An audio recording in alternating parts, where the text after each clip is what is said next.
আগামী জাতীয় নির্বাচনে লেভেল প্লেয়িং ফিল্ড তৈরি ও পিআর পদ্ধতিতে নির্বাচন দেওয়া সহ ৭ দফা দাবি আদায়ের লক্ষ্যে বাংলাদেশ জামায়াতে ইসলামীর জাতীয় সমাবেশ আজ শনিবার দুপুরে অনুষ্ঠিত হবে। দলীয় সূত্রে জানা গেছে, সকালে কোরআন পাঠ হবে, এরপর হামদ ও নাত পরিবেশন করা হবে। মূল অনুষ্ঠান শুরু হবে দুপুর ২টায়। এদিকে সমাবেশের আনুষ্ঠানিকতা দুপুরে শুরু হওয়ার কথা থাকলেও ভোর থেকে দলে দলে সমাবেশস্থল সোহরাওয়ার্দী উদ্যানে আসতে শুরু করেছে নেতাকর্মী ও সমর্থকরা।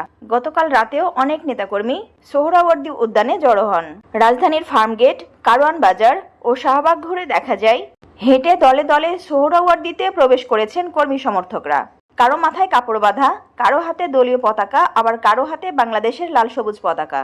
অনেকে আবার দলীয় প্রতীক দাড়িপাল্লা সংবলিত টি শার্টও গায়ে পড়েছেন। মাঝে মাঝে স্লোগানও শোনা যাচ্ছে।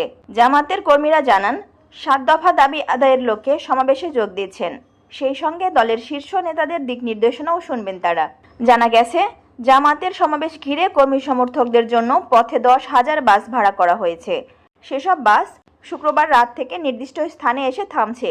পরে সেখান থেকে বেশিরভাগ কর্মীরা হেঁটেই সমাবেশে আসছেন।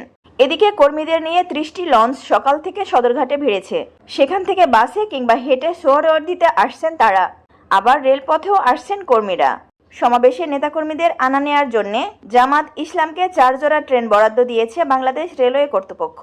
সমাবেশকে নির্বিঘ্ন করতে ৬,০০০-এরও বেশি স্বেচ্ছাসেবক নিযুক্ত করা হয়েছে দলটির পক্ষ থেকে। রাজধানীর ট্রাফিক বিভাগ ব্যবস্থাপনায় বিশেষ উদ্যোগ নিয়েছে পুলিশ বিভাগ।